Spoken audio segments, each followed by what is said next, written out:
നമസ്കാരം. മലയാളി വാർത്ത ഇൻസൈഡിലേക്ക് സ്വാഗതം. ഗോവിന്ദച്ചാമിയുടെ ജയിൽ ചാട്ടം ഇപ്പോൾ ആകെ അസ്വസ്ഥമാക്കിയിരിക്കുന്നു CPM പാർട്ടിയെ.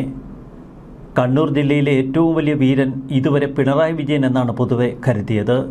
ഊരിപ്പിടിച്ച വാളുകൾക്കിടയിലൂടെ നടന്ന വലിയ വീരൻ. ആ വീരനാണിപ്പോൾ ആഭ്യന്തര വകുപ്പ് ഭരിക്കുന്നത്. ചിലരൊക്കെ നിയമസഭയിൽ വിളിച്ചു കൂവിയതുപോലെ ഇവിടെ ഒരു ആഭ്യന്തര വകുപ്പുണ്ട് സർ, ആ ആഭ്യന്തര വകുപ്പിനൊരു കപ്പിത്താൻ ഉണ്ട് സർ. എന്നാൽ കപ്പിത്താൻ്റെ കീഴിലുള്ള കണ്ണൂർ സെൻട്രൽ ജയിലിലെ കാഴ്ചയാണ് കപ്പിത്താനെ ആകെ തകർത്തിരിക്കുന്നത്. കണ്ണൂർ ജില്ലയിൽ പൊതുവെ വീരകേസരികളായി വിലസുന്നത് പാർട്ടിയുടെ ഗുണ്ടകളാണ്. അവരെ കമഴ്ത്തി വയ്ക്കുന്ന നിലയിലാണ് ഇപ്പോൾ ഗോവിന്ദച്ചാമിയുടെ പ്രകടനം. ആ ഒറ്റക്കയ്യൻ പിണറായി വിജയന്റെ ജയിൽ മതിലൊക്കെ നിഷ്പ്രയാസം ചാടിക്കടന്നു. ഇത് പലതലത്തിലാണ് ഇപ്പോൾ പാർട്ടിയെ ബാധിച്ചിരിക്കുന്നത്. കണ്ണൂർ സെൻട്രൽ ജയിൽ പാർട്ടിക്കാരുടെ സ്വന്തം ജയിലാണ്. അവിടെ ഒരു ഈച്ച പറക്കണമെങ്കിൽ പാർട്ടിക്കാരനുവദിക്കണം. പാർട്ടി ഗുണ്ടകൾ തന്നെയാണ് ജയിൽ കാലാകാലങ്ങളായി ഭരിച്ചിരുന്നത്. ജയിലിനുള്ളിൽ കഞ്ചാവും മയക്കുമരുന്നുമൊക്കെ സുലഭമായി ലഭിക്കുമെന്ന എത്രയെത്ര റിപ്പോർട്ടുകൾ നമുക്ക് മുന്നിലുണ്ട്. ആയുധങ്ങൾ വരെ ജയിൽ വളപ്പിനുള്ളിൽ കുഴിച്ചിട്ടിരുന്നു. മൊബൈൽ ഫോണുകളൊക്കെ ഇഷ്ടം പോലെയുണ്ട് പ്രതികളുടെ കൈവശം. പണ്ട് TP ചന്ദ്രശേഖരൻ വധക്കേസിലെ പ്രതികൾ കണ്ണൂർ സെൻട്രൽ ജയിൽ അടക്കി ഭരിക്കുന്ന വാർത്തകളൊക്കെ നമ്മൾ കേട്ടിരുന്നു. അതിനുശേഷം എത്രയെത്ര കഥകൾ. സ്വർണം പൊട്ടിക്കൽ കക്ഷികളുടെ ഒരു ഇഷ്ടവിഹാര കേന്ദ്രമായിരുന്നു ഈ കണ്ണൂർ സെൻട്രൽ ജയിൽ. സെൻട്രൽ ജയിലിനുള്ളിലിരുന്നു കൊണ്ട് പുറത്ത് അധോലോകം നിയന്ത്രിച്ച എത്രയെത്ര വീരകേസരികൾ.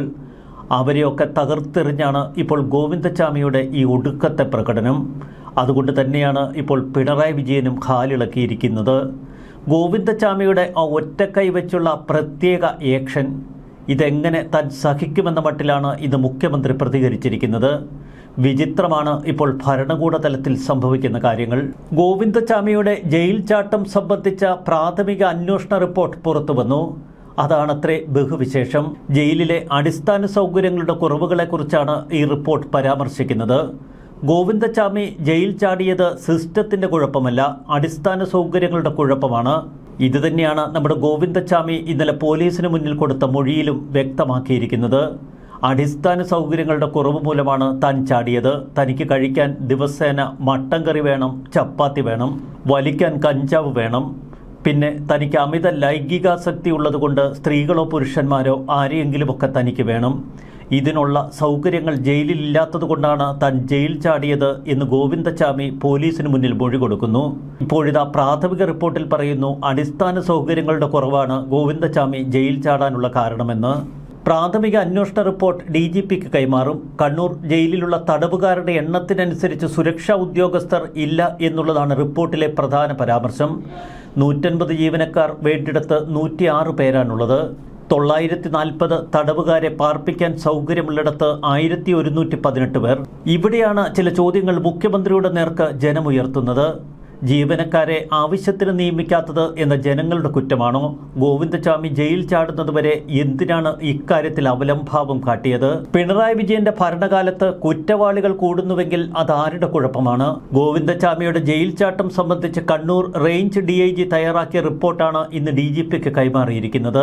കേരളത്തിൽ സംഭവിക്കുന്നത് പഹൽഗാമിന് സമാനമായ സുരക്ഷാ വീഴ്ചയെന്ന് P ജയരാജൻ വിമർശിച്ചതിന് തൊട്ടുപിന്നാലെ മുഖ്യമന്ത്രി ചില വിശദീകരണങ്ങളുമായി ഉന്നതതല യോഗത്തിൽ കാര്യങ്ങൾ തൻ്റെ എന്നല്ല പാർട്ടിയുടെ തന്നെ കൈവിട്ടു പോകുന്നുവെന്ന് മുഖ്യമന്ത്രിക്ക് മനസ്സിലായി. സാധാരണഗതിയിൽ ഇത്തരം സംഭവങ്ങൾ ഉണ്ടാകുമ്പോൾ മുഖ്യമന്ത്രിയുടെ ഒരു സ്ഥിരം പ്രയോഗമുണ്ട്, ഇമാതിരി ഏർപ്പാടൊന്നും ഇങ്ങോട്ട് വേണ്ടെന്ന്. എന്തായാലും ഗോവിന്ദച്ചാമിയെ പൊക്കിയെടുത്ത് മതിലിൽ നിന്ന് താഴേക്കിട്ടത് ആര് എന്ന ചോദ്യം ജനമുയർത്തുമ്പോൾ ഇമാതിരി ചോദ്യങ്ങളുമായി ഇങ്ങോട്ട് വരരുത് എന്നൊരു പക്ഷേ മുഖ്യമന്ത്രി പറഞ്ഞേക്കാം. ഗോവിന്ദച്ചാമി ജയിൽ ചാടിയ പശ്ചാത്തലത്തിൽ ഒരു അടിയന്തര യോഗം വിളിച്ചു ചേർത്തു മുഖ്യമന്ത്രി പിണറായി വിജയൻ. ജയിലുകളിലെ സുരക്ഷ വിലയിരുത്താനാണ് മുഖ്യമന്ത്രി പിണറായി വിജയന്റെ അധ്യക്ഷതയിൽ ഉന്നതതല യോഗം ചേർന്നത്. മുഖ്യമന്ത്രി വിളിച്ച യോഗത്തിൽ സംസ്ഥാന പോലീസ് മേധാവി, ജയിൽ മേധാവി, ആഭ്യന്തര സെക്രട്ടറി, DIGമാർ, പോലീസ്, ജയിൽ വകുപ്പിലെ ഉന്നത ഉദ്യോഗസ്ഥർ എന്നിവരൊക്കെ പങ്കെടുത്തു. സംസ്ഥാനത്തെ ജയിലുകളുടെ സുരക്ഷയുമായി ബന്ധപ്പെട്ട പ്രശ്നങ്ങളാണ് ഉന്നതതല സമിതി ചർച്ച ചെയ്തത്. മതിൽ കെട്ടിപ്പൊക്കിയിട്ടുണ്ട്, ഇലക്ട്രിക് ഫെൻസിംഗ് ഉണ്ട് എന്നൊക്കെ പറഞ്ഞിട്ട് കാര്യമില്ല. ഇലക്ട്രിക് ഫെൻസിംഗിലേക്ക് കറണ്ട് കൊടുക്കാത്ത എന്തോത് ഫെൻസിംഗ്? കണ്ണൂർ ജയിലിൽ പണ്ട് ഉമ്മൻചാണ്ടിയുടെ കാലത്ത് ഇലക്ട്രിക് ഫെൻസിംഗ് ഒക്കെ നടത്തിയതാണ്. എന്നാൽ പിണറായി വിജയൻ അധികാരമേറ്റതിനു ശേഷം ഇലക്ട്രിക് ഫെൻസിൽ കറണ്ടുണ്ടോ എന്ന് തൊട്ടു നോക്കിയിട്ടില്ല. പാർട്ടി ഗുണ്ടകൾക്ക് ഒരുപക്ഷെ ജയിലിൽ നിന്ന് പുറത്തേക്ക് ചാടാനും അകത്തേക്ക് തിരിച്ചു വരാനുമൊക്കെയുള്ള സൗകര്യങ്ങൾ ഈ ജയിലിൽ ഉണ്ടാകുമെന്നാണ് കരുതപ്പെടുന്നത്. അത്തരം സൗകര്യങ്ങളാവാം ഒരുപക്ഷെ ഗോവിന്ദച്ചാമി ഉപയോഗപ്പെടുത്തിയത്. ഗോവിന്ദച്ചാമി തന്നെ പറയുന്നു, വെള്ളം സംഭരിക്കാനുള്ള പാട്ടകൾ അടുക്കി വെച്ചാണ് ഒന്നാം മതിൽ ചാടിക്കയറിയതെന്ന്. രണ്ടാം മതിൽ ചാടിക്കയറിയതിന് പിന്നിലും ചില രഹസ്യങ്ങൾ ഗോവിന്ദച്ചാമി പറഞ്ഞു. മൂന്നാം മതിലിലെ ഇലക്ട്രിക് ഫെൻസിലേക്ക് എങ്ങനെ തുണി എറിഞ്ഞു കൊരുത്തു എന്നൊക്കെ ഗോവിന്ദച്ചാമി വ്യക്തമാക്കുന്നുണ്ട്. ഈ തന്ത്രങ്ങൾ ഒറ്റ സുപ്രഭാതത്തിൽ ഗോവിന്ദച്ചാമി സ്വായത്തമാക്കിയതല്ല എന്ന സംശയമാണ് കേരളത്തിൽ ശക്തമാകുന്നത്. ഇതൊക്കെ പാർട്ടി ഗുണ്ടകൾ പയറ്റുന്നതായിരിക്കാം. ആരെങ്കിലുമൊക്കെ ഗോവിന്ദച്ചാമിയോട് പറഞ്ഞു കൊടുത്തതാവാം. അല്ലെങ്കിൽ ഒന്നോർക്കണം, അമാനുഷികനായ ഗോവിന്ദച്ചാമി ഈ കണ്ണൂരിലെ സർവ്വമാന പാർട്ടി ഗുണ്ടകളെയും കടത്തി വെട്ടിയിരിക്കുന്നു. ഇതൊക്കെ കണ്ട് അന്തം വിട്ടു നിൽക്കുകയാണ് ആഭ്യന്തര വകുപ്പ് കൂടി ഭരിക്കുന്ന മുഖ്യമന്ത്രി പിണറായി വിജയൻ. ഇന്ന് മുഖ്യമന്ത്രിയുടേതായ ചില പരാമർശങ്ങൾ പുറത്തു വന്നിരിക്കുന്നു. അതുകൂടി നമുക്കൊന്ന് കാതുകൂർപ്പിച്ച് കേൾക്കാം. ഗോവിന്ദച്ചാമി ജയിൽ ചാടിയ സംഭവത്തിൽ സമഗ്ര അന്വേഷണത്തിനാണ് മുഖ്യമന്ത്രി നിർദ്ദേശം നൽകിയിരിക്കുന്നത്. നിലവിൽ നടന്നുവരുന്ന പോലീസ് അന്വേഷണത്തിന് പുറമെ വകുപ്പ് തല പരിശോധനകൾ നടക്കുമെന്ന് മുഖ്യമന്ത്രി പറയുന്നു. ഇനി പോലീസ് അന്വേഷണവും വകുപ്പ് തല അന്വേഷണവും നടക്കട്ടെ. അതിനും പുറമെ മറ്റൊരു അന്വേഷണ കമ്മീഷനെ കൂടി മുഖ്യമന്ത്രി ചുമതലപ്പെടുത്തിയിരിക്കുന്നു. മുൻ കേരള ഹൈക്കോടതി judge justice CN Ramachandran Nair, മുൻ സംസ്ഥാന പോലീസ് മേധാവി ജേക്കബ് പൊന്നൂസ് എന്നിവർക്കാണ് അന്വേഷണത്തിന്റെ ചുമതല. സംഭവത്തിന്റെ പശ്ചാത്തലത്തിൽ ഇന്ന് രാവിലെ മുഖ്യമന്ത്രി അടിയന്തരമായി വിളിച്ചു ചേർത്ത ഉന്നതതല യോഗത്തിലാണ് പ്രത്യേക അന്വേഷണം അടക്കമുള്ള കാര്യങ്ങളിൽ തീരുമാനമെടുത്തത്.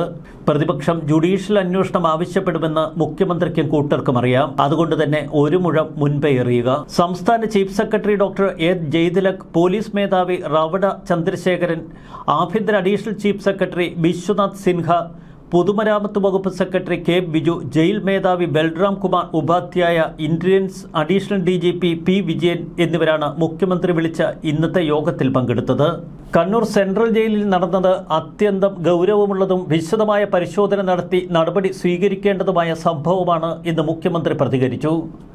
അടുത്ത 3 മാസത്തിനകം സംസ്ഥാനത്തെ പ്രധാനപ്പെട്ട 4 ജയിലുകളിലും വൈദ്യുതി ഫെൻസിംഗ് പൂർണ്ണതോതിൽ പ്രവർത്തനക്ഷമമാകുമെന്ന് മുഖ്യമന്ത്രി പറഞ്ഞു.